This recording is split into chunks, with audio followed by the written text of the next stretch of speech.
She thought they were her friends. That trust, simple, pure, and painfully naive, was the very thing that led Jennifer Daugherty into the hands of monsters.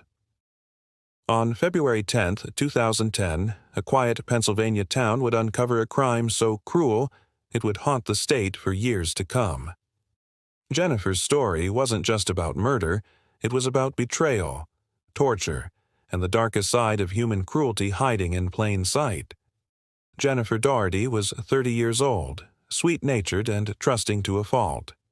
She had a developmental disability, which made her see the world through a lens of innocence. In Greensburg, Pennsylvania, she was known for her gentle smile and her need to be liked. She lived independently, with some help from her family, and she wanted what everyone wants, a sense of belonging. When she met a new group of people in early February 2010, she thought she'd finally found real friends. She couldn't have known that the people she welcomed into her life were planning something unspeakable. It began with a bus ride.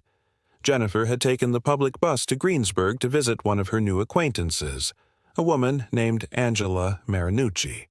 Angela was 17, young, impulsive, and already deeply entangled with a group of adults who fed off violence and control.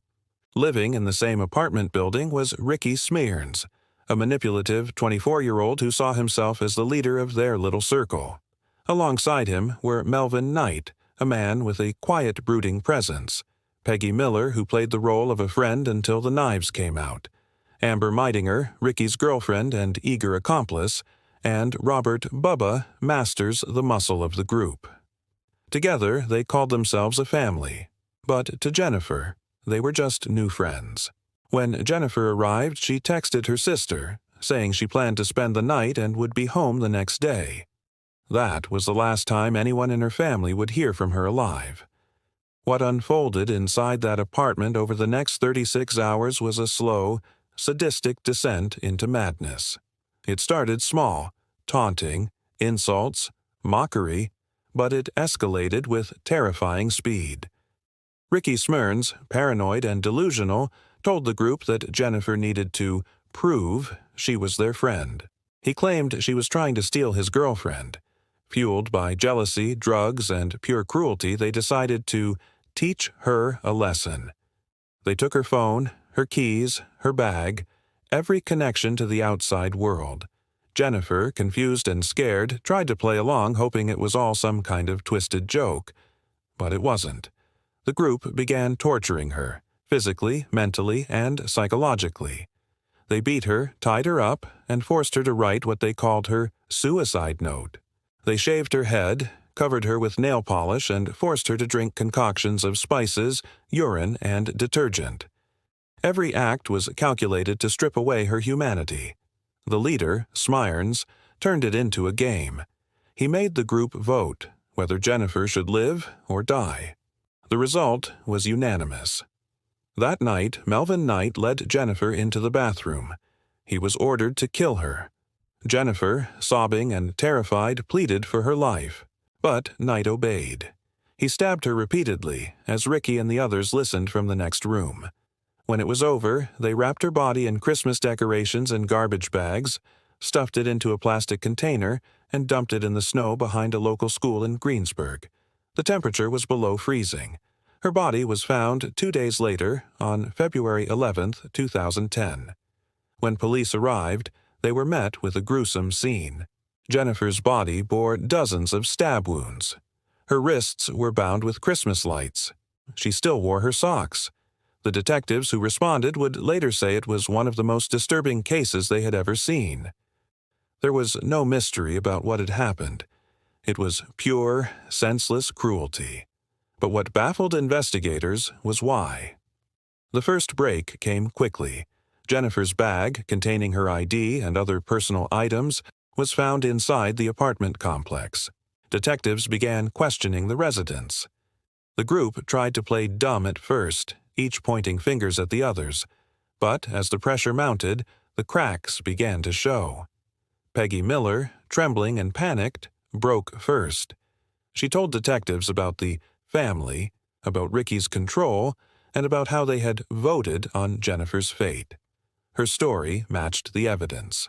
Within hours, police had all 6 in custody. What followed was a series of confessions that painted a portrait of something far darker than simple murder. Ricky Smyrns saw himself as a cult leader, a manipulator who thrived on chaos. He convinced the others that Jennifer was beneath them, an outsider who needed to be punished.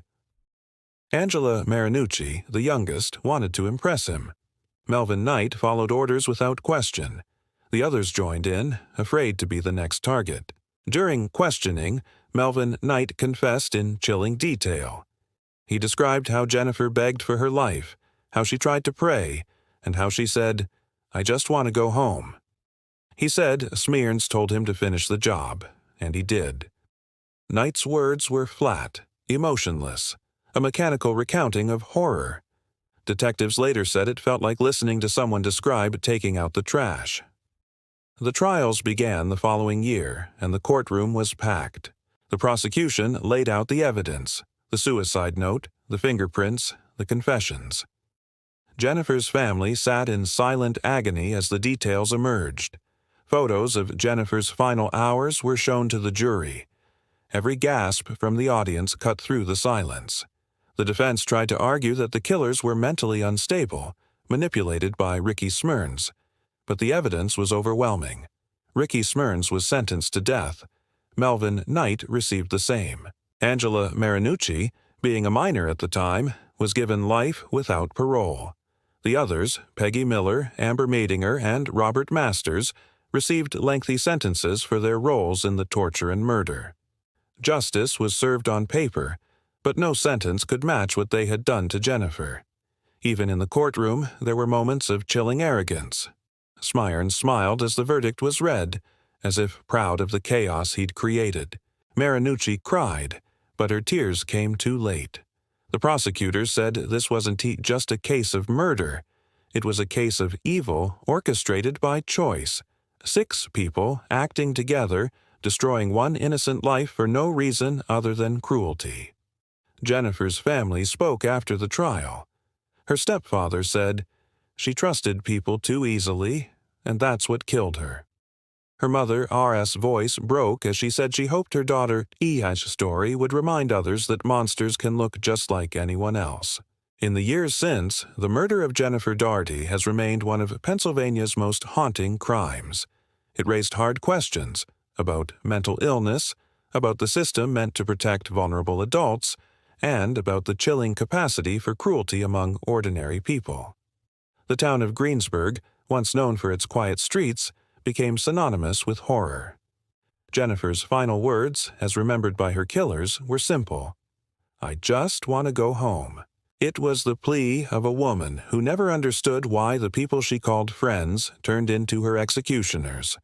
Her story stands as a reminder of what happens when trust meets evil, and of how far human beings can fall when empathy disappears. If stories like this keep you hooked, hit subscribe for more.